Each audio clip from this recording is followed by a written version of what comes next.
Good morning. Today is November the 19th, I believe. We are in a part of the local vigilance area. We're trying to stay in an area where we are avoiding hunters because we're in that time of year when everybody and their mother is out here looking for a trophy buck, and for the sake of just general safety and the ability to do what I do without undue interference, I'm going to try to avoid them. And where I would normally go today in this area, I wouldn't be alone. Let's just leave it that way. So today we're going to do something a little bit different in the sense that unfortunately the community really hasn't given us any new news lately. God forbid one of the hairy folk just like jumps in front of the camera and provides that, but it hasn't happened of late. So we're going to be discussing some other stuff as we check the area that we're in. Haven't been in this area in several months, so it's kind of like a first check as the season evolves and Vermont becomes harder to get to. Probably going to get up there still one or two more times, but today we're local and there are reasons for that we can get into as well. But let's get moving and let's check out the area, see what we have to find. Thanks. Okay, we are back and we are in this kind of an environment today. Quick pan just to let you know. I'm encouraged of solitude in that I don't hear gunshots off in the distance, which hopefully means there's a lack of hunters in the area. I am kind of sort of wearing orange. An orange fleece. It's not hunter's orange, but it's orange. And you may have somebody out there who yells at me for not having hunter's orange, and you're not wrong to do so, admittedly. I am, before we get into things, trying to pick my brain if there is any new, even idle gossip out there on the community thing. Last week we covered a thing Michael Merchant brought up, and the point to be made was basically a deriding of hoaxing, because there was a guy, just a quick wrap-up, who is an up-and-coming podcaster, which means he's basically he's the social climber in the community of the month. And he was deriding Randy Bryson, I think his name is. Again, I don't know this guy from a hole in the wall, but he was being called a hoaxer by various people marginally aligned with the Coalition for Critical, those guys. And, excuse me, they were basically, one of them was saying there's some guy out there who's setting, I'm going to call them hoax traps for Randy. And the point to be made here, the principle is, hoaxing of any kind, even hoaxing an alleged hoaxer, is still hoaxing. Two wrongs don't make the right. And this is not the first time that particular Facebook group community has kind of espoused the opposite. And they think it's okay. Well, if hoaxing is wrong, it's wrong, and it's kind of an absolute.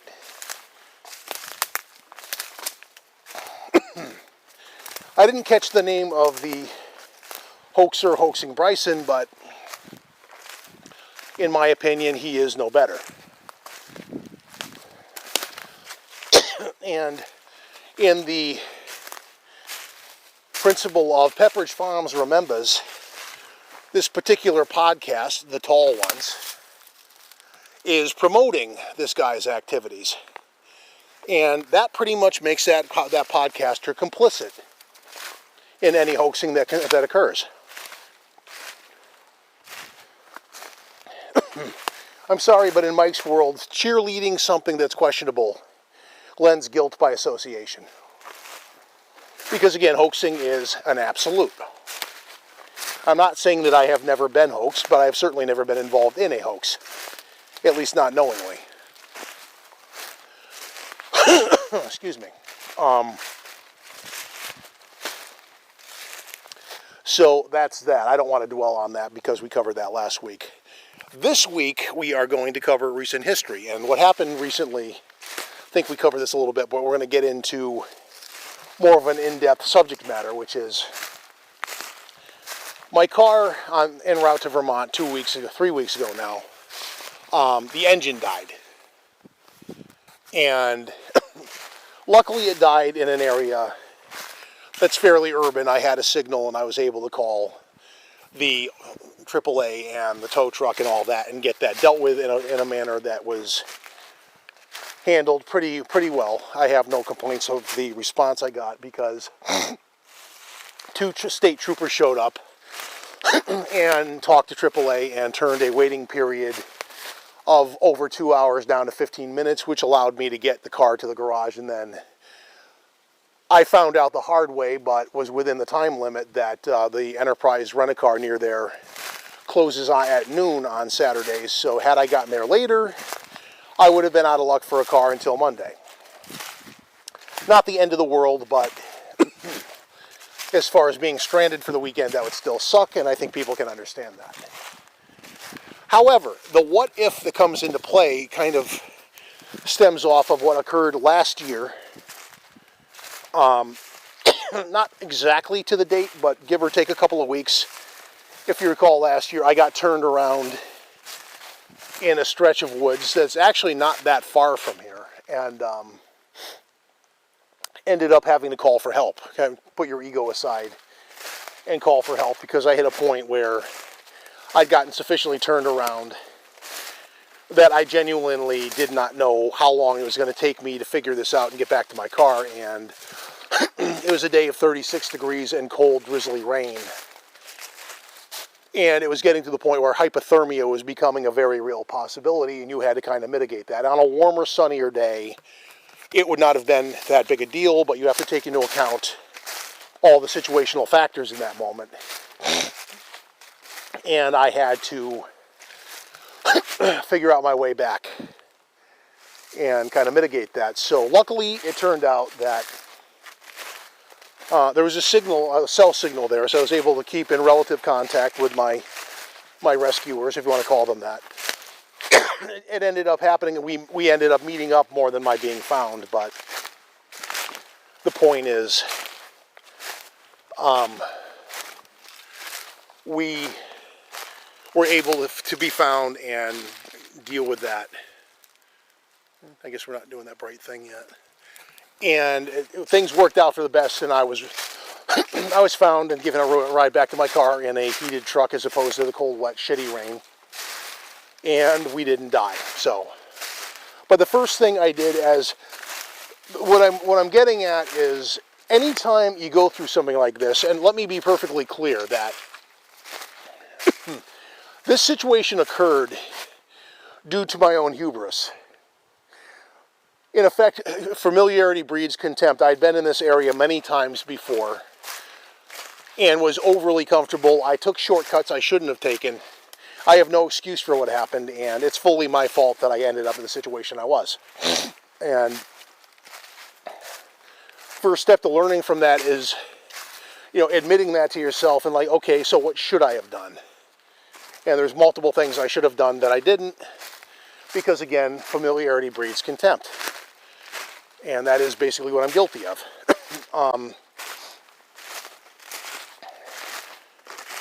So how does that factor in to what happened 2 weeks ago? Well, again, you play the what if, because it's a learning opportunity. And the what if is, what if the car's engine had died under the worst case scenario, whereupon I was in Vermont?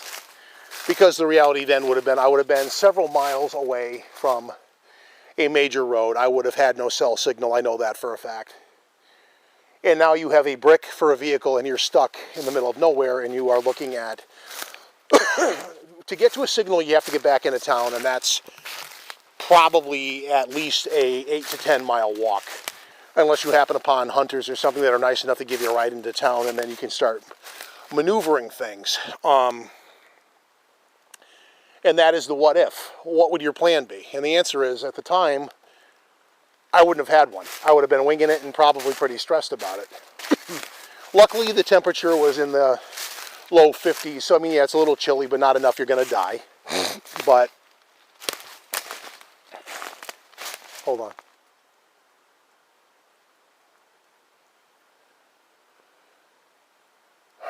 Thought I heard people, but I'm trying to avoid hunters again, just for the sake of just general safety. But that was the what if I would have found myself in, and I wouldn't have had a plan. So I had the opportunity to actually, okay, so if that ever happened again, what would you do?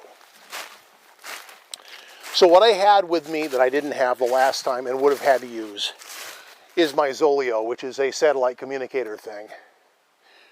And in all likelihood, I would have had to have legitimately used the SOS button, which then takes your service plan normally gives you like so many texts per month before they start doing like overage charges, which with satellite, I'm sorry to say, is not cheap. So that would add up fairly quickly. But if you're in a situation like that, you're not going to care as much, because you're kind of in a situation where you're trying to figure out how to get out of there, and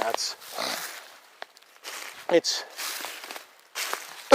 your pocketbook at that moment. It's not that's your checkbook's not your priority. It's getting out of there. So you'll do what you have to.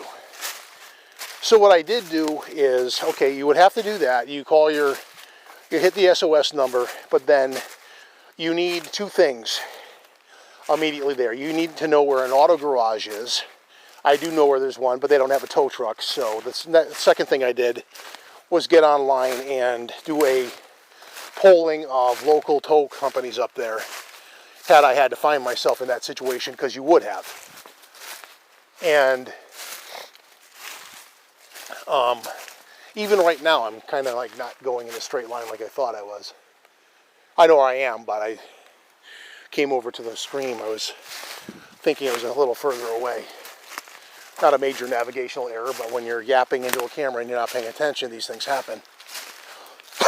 So you would have had to call the SOS number and have them contact the towing company to get them there.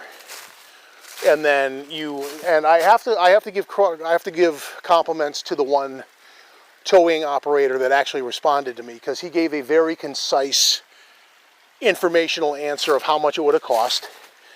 And as you might imagine, it's not going to be cheap, but again, your back is to the wall, so you're not really in a position to argue. And from there, you could get to the garage, and you are probably, in all likelihood, stranded there for the week, or for the weekend, until they get your car fixed. Or you can jerry-rig a rental or something. Technically, AAA, the plan I have allows for the 200-mile tow, but then you're leaving your vehicle 2 states over, and you have to figure that out. Best thing you could honestly do in that moment is probably find a rent-a-car up there, rent the car for a couple of days, and once the car is ready to be received, you drive the rental car back, drop it off, and get a ride over to the garage, pick up your car, and then make your way back home. But again, your adventure in this is not going to be cheap, but it is what you would do. So the positive that came out of this situation was I had the chance to do a what if without actually having to have the need to figure things out in a pinch. That's a healthy thing, I think. So the subject matter today are going to be things like that. What do you do in, again, it wasn't so cold that I would consider it to be a survival situation per se, but drop the temperature a couple degrees more, like put it into the low 30s, high 20s, and you're there overnight, and you planned on a day trip, and you can see where a little tweaking of the situation, and you're not saying that anymore. Now you're kind of in circumstances that are a little bit more dicey. And it's just good to know what to do when that kind of thing happens. It's any kind of I'm a member on Facebook of several prepper survivally themed groups, and I'm thinking of posting this experience there, because that would be up their wheelhouse, and it's a real world example of what, I mean, you have a day out, you expect to have a nice normal day and it turns into something where you kind of have to scramble some logistics and to get yourself back out of there. Again, luckily I actually wasn't that far from where I work, so that was, you could probably fall back and punt and operate out of there to figure out what to do, but just a good thing that it happened that way. But just because then you have the luxury of planning, okay, what would I do, as opposed to, oh shit, what do I do now? Of the two, I'd rather do the one that happened. But it's good to know that now, if that ever happened, like, okay, we actually have covered this in the past and we have something in the way of a plan, or at least a template for a plan. So that was what I wanted to cover with that, because it was on my mind for a little bit. And it was unfortunate that I didn't make it up there, because bird hunting season up there is you're kind of up against I'll use the word, the compression of time when the season ends on the 31st of December, but being Vermont, they get no shortage of snow, and a long dirt road covered in snow is kind of like tricky to get down, so your time for accessibility to the area is fleeting. But to summarize and wrap up the subject we're on, were you to end up down this road, dirt road, like a forest road, and your car dies and the guy comes to get you, you probably want to count on it costing yourself at least $650 at a minimum. And maybe this is a Connecticut thing, but he's getting you out of Dodge, so tipping him might not be the worst thing. Just to like have him like you and want to like help you out. Just greasing the wheels when you're in need is not a bad thing if you can afford it. Or in the case where I found myself, you can see there's like a little light snow on the ground too. We're in that time of year there too. So yeah.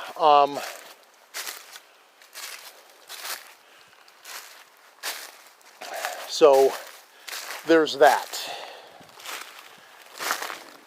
He was also nice enough to mention that if you end up on the wrong side of the gate, because they do close a gate to an adjoining forest road, that brings in the game warden, who is probably going to fine you for being there. And should you somehow, again, they close the gate, they lock the gate, so if you got behind that, I think it's fair to say that you probably did something less than legal to get there. Mystery pine cone from up there, and I'm happy because that's the first time the damn camera ever did what I wanted without having to do it twice, as opposed to the selfie I just did that I didn't want to do. Anyway, real-time bloopers in the video. But for the people who would find themselves talking to the game warden in this situation, be aware the fine is up to $2,000. So if you were hunting and you snuck into an area you weren't supposed to up there, you can expect that your mistake is going to be an expensive one. I don't know in regard to criminality what would happen, if they would take you to jail over this up there. I didn't check into that, but the towing operator was very informative, and I would like to say to him thank you if he ever by any chance sees my video. I thanked him for being very to the point, very, very informative, and you now specifically know what this will run you if you end up in that situation, especially if you did something when you're out poaching or something, or you're behind the gate. You got to talk to the warden, and I don't know, like I said, I don't know if that's an arrestable offense or if he's just going to slap you with a painfully expensive fine, but I might imagine that a lot of that has to do with the attitude that you approach the situation with. If you're nice to him and you're polite, maybe not, but if you're an asshole to him, you know, there's the notion of the notional arrest, which basically is the cop is going to take you, the legalese here is basically, a cop can take you to jail on a very liberally interpreted charge, shall we say, and they can hold you in jail for up to 72 hours before they have to either A, release you, or B, charge you with something. And this is something that actually happens as I diverge into a completely unrelated topic, but this is something that often happens to protesters.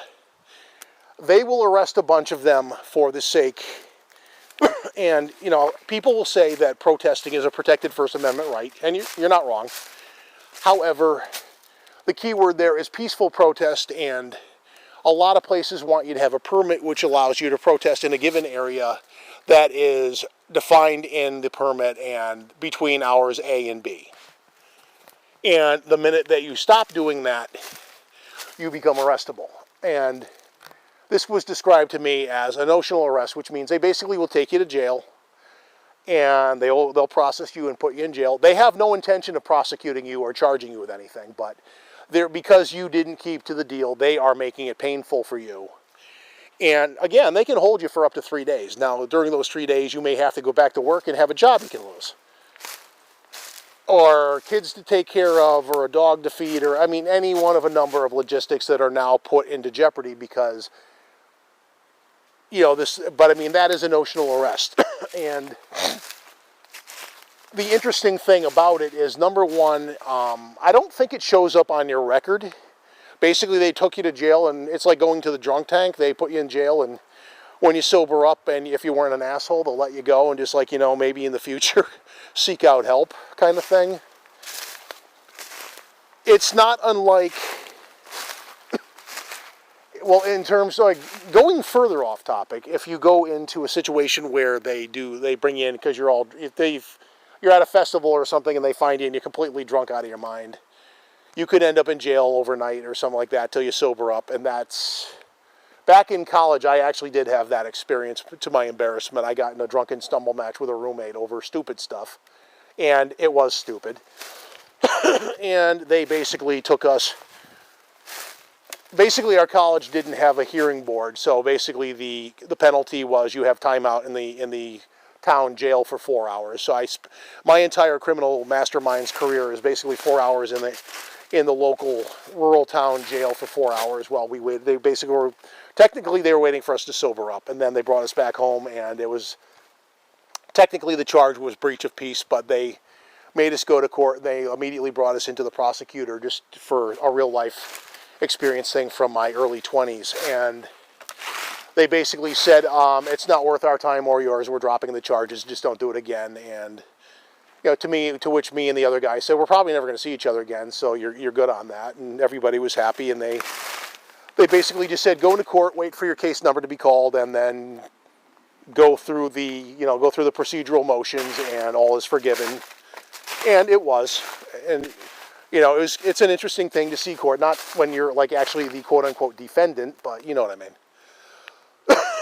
But on a similar note, I would think that like a 72-hour psych hold is basically the same thing. When people have that happen, they bring you in, and the idea is they're stabilizing you for the next up to 3 days. I mean, from my understanding, they don't necessarily have to keep you for the 3 days, but it's basically whether or not you're going to be a danger to yourself. In that case, though, there's a whole process they have to go through in order to justify doing it. They can't just, contrary to popular belief, there aren't like roving vans with people in white coats and butterfly nets that grab you and just drag you into the psych hospital. They actually have to go through a whole, they can bring you into the ER for an evaluation, and technically, I guess you're not allowed to leave until the evaluator comes, which is the doctor. And if you're there on the weekend, unfortunately, if they do hold you, it doesn't count until Monday. So you could be there Saturday, Sunday, and then I actually had a situation in 2004 happen where it was something stupid. It would not have been legitimate, but it could have turned into that, and that would have been the situation I was in. That if they, for whatever reason, decided for like mega freaking sensitivity to liability, were deciding to keep me just to be on the safe side, which they have been known to do in certain circumstances, I would have been there on a Saturday night, so I probably would have been hanging out there Sunday and into Monday before they realized that it was a stupid thing and let me go, hopefully. Assuming that they had sense, but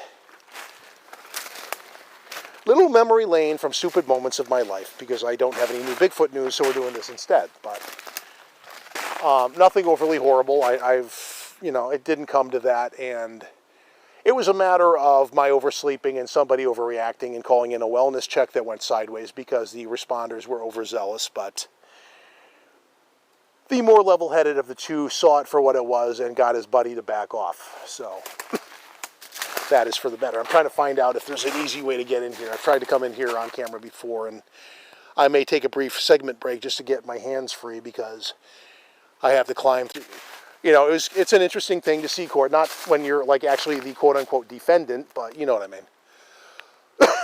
But on a similar note, I would think that like a 72-hour psych hold is basically the same thing. When people have that happen, they bring you in, and the idea is they're stabilizing you for the next up to 3 days. I mean, from my understanding, they don't necessarily have to keep you for the 3 days, but it's basically whether or not you're going to be a danger to yourself. In that case, though, there's a whole process they have to go through in order to justify doing it. They can't just, contrary to popular belief, there aren't like roving vans with people in white coats and butterfly nets that grab you and just drag you into the psych hospital. They actually have to go through a whole, they can bring you into the ER for an evaluation, and technically, I guess you're not allowed to leave until the evaluator comes, which is the doctor, and if you're there on the weekend, unfortunately, if they do hold you, it doesn't count until Monday. So you could be there Saturday, Sunday, and then I actually had a situation in 2004 happen where it was something stupid. It would not have been legitimate, but it could have turned into that, and that would have been the situation I was in. That if they, for whatever reason, decided for like mega freaking sensitivity to liability, were deciding to keep me just to be on the safe side, which they have been known to do in certain circumstances, I would have been there on a Saturday night, so I probably would have been hanging out there Sunday and into Monday before they realized that it was a stupid thing and let me go, hopefully. Assuming that they had sense, but little memory lane from stupid moments of my life, because I don't have any new Bigfoot news, so we're doing this instead. But nothing overly horrible. You know, it didn't come to that, and it was a matter of my oversleeping and somebody overreacting and calling in a wellness check that went sideways because the responders were overzealous, but the more level-headed of the two saw it for what it was and got his buddy to back off. So that is for the better. I'm trying to find out if there's an easy way to get in here. I've tried to come in here on camera before, and I may take a brief segment break just to get my hands free because I have to climb. New England forest is something that has a couple of times been reclaimed by nature, so there are like house foundations and stuff in here. When I did I consider a traditional hike, as I do it every year, there's actually a plaque up near one of the foundations, and come to find out, it was a factory that made the the wooden boxes that they shipped out cheese in, of all things. And I would have thought it was just somebody's freaking house at the time. Who knew that it was like an actual mill doing stuff like that? So you learned a little bit of Nutmeg State history. I didn't know we had a cheese industry. You learn something new every day. As we have a rambling woods wander video that has absolutely nothing to do with Bigfoot today, which is kind of funny to me. Anyway, we're going to probably take a segment break as I figure out. Yeah, I'm on the far end of the other pond, I think. Yeah, it's right there. I just had a weird angle. I don't think I've come in at this angle before.